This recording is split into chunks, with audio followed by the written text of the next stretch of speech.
بسم الله الرحمن الرحيم.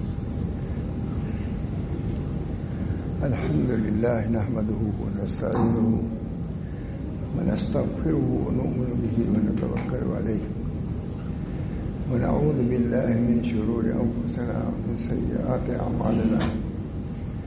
من يهده الله فلا مضل له ومن يضلل فلا هادي له.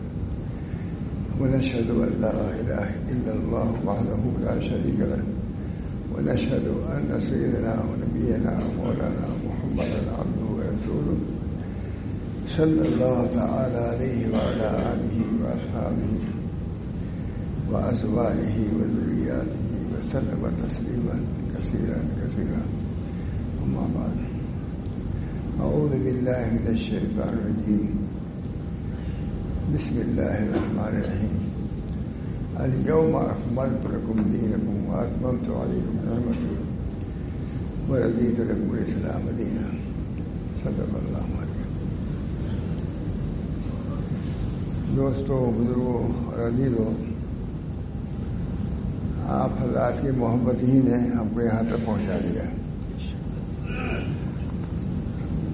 ورنہ تو مستقل اسفار میں اس عمر میں بھی بڑے بڑے سفر ہی میں رہتا ہوں. ابھی بھی رو رہا تھا کہاں کہاں گیا. سب دشوار گزار گھاٹوں سے گزرنا پڑتا ہے. لیکن بس طالبین ایسے ہیں کہ جن کی رعایت کرنی ہی پڑتی ہے. بہت سے محبین ایسے ہیں جن کی رعایت کرنی ہی پڑتی ہے. ابھی پر 5 سال جونپور کا سفر وہ تب خراب ہوا تھا، اور اس وقت مجھے اتنی تکلیف یہاں ہو گئی تھی، میں سمجھا صبح میں چل ہی نہیں پاؤں گا. صبح ٹھیک، اللہ کا شکر اب بھی ٹھیک. اس بنا پر آپ حضرات کی محبت ہی ایسی ہے جس کی بنا پر رعایت کرنی ہی پڑتی ہے. مجھے ایک بات یاد آئی، اتفاقی ہے. ہم لوگ کی دعوت حضرت ابوالحسن علی ندوی نے کی تھی. رابع صاحب والے لڑکے کی شادی تھی، تو بہت سے لوگ جمع ہو گئے تھے. تو حضرت مولانا برہان الدین صاحب احمدی نے کہا کہ حضرت اس شادی بیاہ کو تقریب کیوں کہتے ہیں؟ بہت اردو ترجمے تھے عالم. اس شادی بیاہ کو تقریب کہتے ہیں، اور اس کی وجہ خود ہی بتایا ہے حضرت سے. کیونکہ بہت سے لوگ اس میں جمع ہوتے ہیں عیدہ و احباب، اس میں اس کا نام ہی تقریب کر دیا گیا ہے. تقریب بولا جاتا ہے. بہرحال اسی اجتماع میں بھی انشاءاللہ خیر ہوگا. اللہ تعالیٰ نے چاہا جتنے مخلصین صادقین رفقا ہیں ضرور ایک دوسرے کے لیے دعائیں بھی ہوں گی، ایک دوسرے کی رعایت بھی ہوگی. اللہ تعالیٰ کو انشاءاللہ یہ مجمع پسند ہوگا، اور اپنے خصوصی رحم و کرم سے اللہ مشرف فرمائے گا. میں نے جس آیت کی تلاوت کی ہے وہ نہایت اہم آیت ہے. معلوم ہے، سب کو معلوم ہے. الیوم اکملت لکم دینکم واتممت علیکم نعمتی ورضیت لکم الاسلام دینا. اس میں بہت بڑی بات، نہایت عظیم خبر اللہ نے دی ہے کہ تم لوگ کے لیے بہت بڑا دن ہے، بہت ہی متبرک دن ہے کہ تمہارے دین کی ہم نے تکمیل کر دیا ہے. کسی نبی کے دین کی تکمیل نہیں ہوئی تھی. نہ موسیٰ علیہ السلام کے، نہ عیسیٰ علیہ السلام نے ابراہیم تکمیل نہیں ہوئی تھی. معلوم ہوا کہ نبی کریم صلی اللہ علیہ وسلم کو یہی شربات کسی دین کوئی دین مکمل نہیں ہوا. جب دین تک کی تکمیل ہوگی اب پھر کسی نبی کی ضرورت نہیں، پھر کسی کی ذات کی ضرورت نہیں. دین کی تکمیل کے لیے کوئی نقص ہوتا ہے، تعمیر تبھی تو بولا جاتے ہیں. جب دین کی تکمیل ہو چکی، اصولی اعتبار سے بھی، فروعی اعتبار سے بھی، بلکہ میں کہتا ہوں ظاہری اعتبار سے بھی اور باطنی اعتبار سے پوری تکمیل. جہاں تک ہمارے صوفیہ نے بھی اس پہ کام کیا تکمیل میں، انہوں نے بھی حصہ لیا. فقہاء نے بھی لیا، متکلمین نے بھی لیا. متکلمین نے عقائد کے جو شعبہ تھا اس کو اپنے ذمہ لیا اور خوب اس کی تشریح کیا. تو کتابیں بھائی ہوئی ہیں. عقائد تو ہے اس کے علاوہ بہت سی کتابیں پوری تکمیل کیا انہوں نے تکمیل. الیوم اکملت ہے تو اکملت کا ظہور ان لوگوں سے ہوا. نبی اکرم صلی اللہ علیہ وسلم نے جو کیا وہ تو کیا ہی. اس کے بعد ان کے نائبین نے 3 جماعتیں خاص پیدا ہوئی. ایک متکلمین کی، ایک فقہا کی، ایک صوفیہ کی. متکلمین نے عقائد کے باب کو مکمل کیا. تکمیل تو ہو چکی ہے، یہ اس کے فروع و جزیات کے اعتبار سے متکلمین نے عقائد کے باب کو مدلل کیا. پنی شرح عقائد وغیرہ مواقف مواعظ نہیں کتاب ہے. مسامرہ انہوں نے مسامرہ بھی پڑھا حضرت. بہرحال یہ اللہ تعالیٰ کا یہ فضل ہے. یہ ہر زمانے میں ایسے لوگوں کو پیدا کرتے رہے ہیں جو یہ دین کی تکمیل میں معین ثابت ہو، کوئی کمی نہ آنے پائے. اس لیے آپ کو مجددین بھی پیدا ہوتے ہیں اسی تکمیل کے لیے، بلکہ تجدید کے لیے. اس بنا پر نبی اکرم صلی اللہ علیہ وسلم کا دین کامل ہے. اللہ تعالیٰ نے شہادت دے دیا نبی اکرم صلی اللہ علیہ وسلم کی الیوم اکملت لکم. بعض یہود نے کہا کہ یہ آیت ہم میں نازل ہوتی تو ہم لوگ عید مناتے. حضرت نے کہا ہم تو عید مناتے ہیں، جمعہ کے لیے سب جمعہ عید ہی ہے، پڑھا نہیں ہے، پڑھا نہیں بدلا دیا ہے. بہرحال دوستو تکمیل کی 3 صورتیں مکمل ہیں، عقائد کی بھی اور مسائل کی بھی اور مسائل صوفیہ کی بھی. 3 جماعت. متکلمین کی جماعت ہوئی جنہوں نے عقائد کی تہذیب کیا، ترغیب کیا، تشریح کیا، لوگوں میں واضح کر دیا. صرف فقہاء کرام ہمارے اندر آئے ہیں الحمدللہ. ایسا نہیں، انہیں جزیات کی تکمیل کیا. جیسے کہ حضرت مولانا قاسم صاحب کو کوئی بڑی تعریف کیا کلیات کے بارے میں. ارے تم تو خود جزیات میں ماہر ہو، ہمارے کیا کلیات میں کر دیا. یہ نہیں کہا کہ ہاں صحیح کہا، صحیح تو تھی لیکن ایک دوسرے سے کبھی محبت تعلق. اگر میرے اندر تکمیل ہے کلیات کی تو آپ کے اندر تکمیل ہے جزیات کی. جو آتا ہے ہمارا گاؤں وہی بتا دیں جزیات مشہور ہے. مہاراج دوستوں متکلمین نے کیا. پھر بعد ہمارے بزرگ جو فقہا تھے انہوں نے کیا. انہوں نے بہت کچھ کیا، انہوں نے بھی بہت کچھ کیا. ہمارے حضرت ماشاء اللہ فرماتے تھے کہ یہ فقہا صوفیہ سے کم نہیں تھے. یہ تمام حضرات نسبت سے بھرپور تھے. اللہ کی نسبت مع اللہ کے بغیر یہ کام کر ہی نہیں سکتے جو فقہا نے کیا ہے. معلومات یہ بھی بہت بڑی نعمت ہے جو زیادہ کی تکمیل فقہا کے ذریعے سے ہوئی. اللہ تعالیٰ نے ان فقہا کو بہت زیادہ فہم دیا تھا. اور کیسی فہم کہ محدثین نے کہہ دیا اس حدیث کو پڑھتے ہم سمجھاتے یہ لوگ سمجھ گیا ہے. فقہا کی تعریف کیا کیا یہ اس کے علم اور علت کو سمجھتے ہیں. محدثین نے کیا جمع حدیث کر دیا کوئی معمولی بات نہیں، بہت بڑی بات. یہ فقہا نے جو اس کے لفظ جو اس کے اندر موت تھا اس کو نکال کے امت کے ہمیں پیش کر دیا. مہاراج یہ بھی بہت بڑی تکمیلی صورت کام یہ بھی ہوا فقہا کے ذریعے سے، متکلمین کے ذریعے سے بھی اور فقہا کے ذریعے سے. یہ بات خاص میں کہتا ہوں کہ حضرت امام حنیفہ وغیرہ کا مطلب بہت حضرت فرماتے تھے ماشاء اللہ صاحب. یہ سب حضرات نسبت صوفیہ. حسن بصری نسبت صوفیہ نہیں، حضرت عربیائی نہیں، بلکہ یہ حضرات بھی صوفی تھے بغیر نسبت باطنی کے. فقہ کی تعلیم نہیں کر سکتے، نہیں کر سکتے تھے.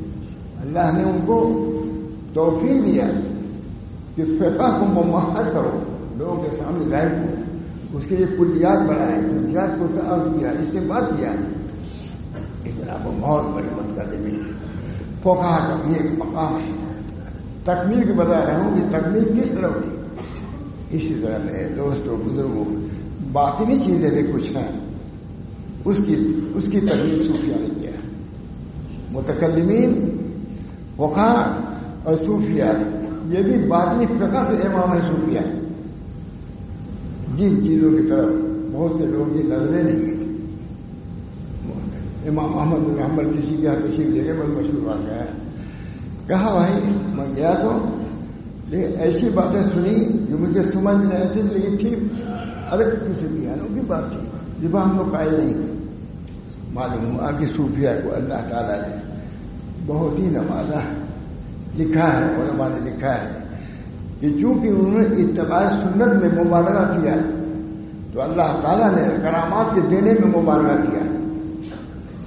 سنت کی اتباع انہوں نے کیا, ظاہر و باطن سنی, ظاہری سنتوں کو مل گیا وزرو ظاہر الاسم و باطن.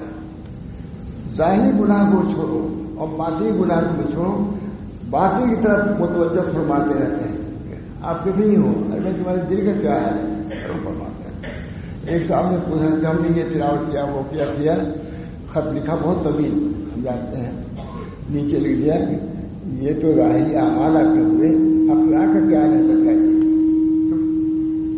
اخلاق کتنا خلق بدل گیا, خلوص کتنا آیا, رضائل سے کتنی نجات ملی, کتنی پاکی حاصل ہوئی. صوفیاء کرام میرے دوستوں انہوں نے یہ کام کیا اور بدل ادب کیا. لکھتے ہیں سخو اسخو, خود پیا انہوں نے اور پلائے لوگوں کو. اور ہر زمانے میں اللہ تعالیٰ یہ تینوں ہی جماعتوں کو پیدا کرتے رہتے ہیں. ہر زمانے میں اللہ تعالیٰ جو چیزیں ذرا کمی کر جاتی ہیں زوال کی طرف ایک وقت میں ایک عالم آتا ہے اس کو پورا کر دیتا ہے. اس بنا پر دین کی تکمیل کا سلسلہ جو ہے دعا کیجیے چلتا رہے ہوگا, وہ تو اللہ کی ذمہ داری ہے. لیکن دعا کیجیے کہ اللہ تعالیٰ اس موقع پہ ہم لوگوں سے کچھ کام دیتا رہے اور قبول فرماتے ہوگا. تکمیل جو ہے ظاہر ہے کہ انسان کے ذریعے سے اللہ تو کرنے والا ہے لیکن ذریعہ تو کچھ ہی بنتا ہے. اس بنا پر اللہ تعالیٰ نے ان جماعتوں کو پیدا کیا ہے اس لیے تاکہ دین کی تجدید ہوتی رہے. اس کے اندر کچھ تھوڑی سی جو قدامت ہے اس کی تجدید اور ہر کسی بھی جو خوبیاں ہو سکتی ہیں اس کو پیدا کرتے رہے. تو اس پر میں نے کہا کہ اللہ تعالیٰ نے بھی قرآن میں بھی ہر چیز کو بیان فرمایا ہے, عقائد کو بھی بیان فرمایا ہے, اعمال کو بھی بیان کیا ہے اور باقی چیزوں کو بتلایا ہے. اس گروہ پھر سلم میں کافہ, سلم میں پورے طریقے سے داخل ہونے کا مطلب یہ ہے کہ ظاہر اعتبار سے بھی داخل ہو اور باطنی اعتبار سے بھی داخل ہو. ہم ترجمہ کرتے ہیں سلم میں داخل ہو جاؤ. حضرت علی حسن ندی نے تقریر کیا بہت زبردست بات تک دن کا ہے. ہمارا تقریر کیا بہت اچھی ہے, ہم نے تشریح کیا ہے تھوڑی سی. حضرت نے بیان فرمایا ہے یہ موجود تھے, لیکن سلم کی میں کچھ تعریف کرنے کا تھا. سلم میں داخل ہوا ہے کیا مطلب ہے؟ میں نے کہا سلم اسلام سے ہے. اسلام کے کتنے شعبے ہیں, عقائد بھی ہیں, اعمال بھی ہیں, اخلاق بھی ہیں, آداب بھی ہیں, سب چیزیں ہیں.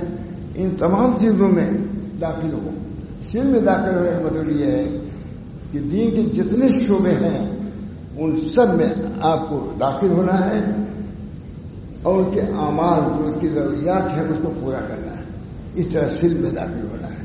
تو قرآن شریف میں اللہ تعالیٰ نے سب کچھ بیان فرمایا ہے. جیسے نماز کا بیان فرمایا, روزے کو بیان کیا ہے, اسی طریقے نکاح کو بھی بیان فرمایا ہے. نکاح کو بھی بیان فرمایا ہے. جس شان سے فرائض کو بیان کیا اسی شان سے نکاح کو بھی بیان کیا. پر کیوں من کتنی جگہ ہے, کتنی جگہ نکاح ہے. بولی کہتے ہیں رجال کے بھی حقوق بیان کیے اور نساء کے بھی, اس کے بھی شرائط بیان کیے, اس کے بھی آداب بیان کیے. اس بنا پر ان چیزوں کو مجبور رکھنا بہت ضروری ہے. اللہ تعالیٰ ہم لوگ کو جو موقع آوے اس کو ہم کو دیکھنا ہے کہ نبی اکرم صلی اللہ علیہ وسلم کی تعلیم کیا ہے, کہ اللہ نے اس کی کیا مطلب ہے. تو اللہ تعالیٰ نے نکاح کو بھی پورے طریقے سے بیان کیا ہے اور کہا کہ نکاح آپ سب لوگ ہیں, بہت سے لوگ میں کیا نکاح کے اندر دو چیزیں تھے, ایجاب و قبول. دو شاہدوں کے سامنے بس اتنا ہی تو ایک بہت بڑا مجمع تھا, بہت سے لوگ تھے, بہت دوسرے مذاہب کے تھے تھے. میں نے کہا بہت سجا ہوا تھا کہ یہ مسجد میں ہو رہا ہے، لیکن وہاں مجھے کہنا پڑا. نکاح صرف ایجاب و قبول کا نام ہے. 2 شاہدوں کے سامنے، یہاں پہ کتنے شاہد موجود ہیں. ایجاب شریعت نے آسانیاں پیدا کیا ہے. نبی اکرم صلی اللہ علیہ وسلم آسان دین لے کر کے آئے. اس بنا پر نکاح کو کیا کہا؟ ایجاب و قبول شاہدوں کے سامنے. باقی یہ جتنی چیزیں ہیں یہ سب خود ساختہ ہے، نہ شریعت سے اس کا کوئی تعلق نہیں ہے. جج بیٹھے ہوئے کہا بھائی ہم نے دین کو نہیں نکال سکتے. دوستوں بزرگوں، اللہ تعالیٰ نے ہمارے دین کو کامل، ہم خوش نصیب ہیں کہ اللہ تعالیٰ نے ہم کو دین کامل دیا ہے، کتاب کامل دیا ہے. ذالک الکتاب لا ریب فیہ، کوئی شک نہیں. اگر کوئی شک کرتا ہے تو وہ مشکوک ہے، وہی مشکوک ہے. ذالک الکتاب لا ریب فیہ. نبی بھی سب نبیوں کا سردار سید الاولین کتاب بھی تمام کتابوں سے بڑھ کر کے محقق. ذالک الکتاب لا ریب فیہ ھدی للمتقین، متقیوں کے لیے ہدایت ہے، دستور الحیات ہے کتاب. ابھی ایک کتاب ہے لکھی دستور کی سب سے بڑی چیز جو ہے کتاب اللہ کو پیش نظر رکھو. حضرت مولانا صاحب فضل الرحمان صاحب کہیں کوئی کتاب پیش کرتا تھا تصوف کی، کہا تو کتاب اللہ کافی تھا. تصوف کے اس کا اندر بیان ہے، انکار نہیں تھا، کہا اس کے اندر بیان ہے. اس بنا کو میں نے آیت پڑھی کہ اللہ کا شکر ہے کہ اس ایک سنت کے میں شرکت کرنے کے لیے سنت کے موقع پر آپ حضرات نے بلایا. یہ انتہائی محبت کی بات ہے، تعلق کی بات ہے.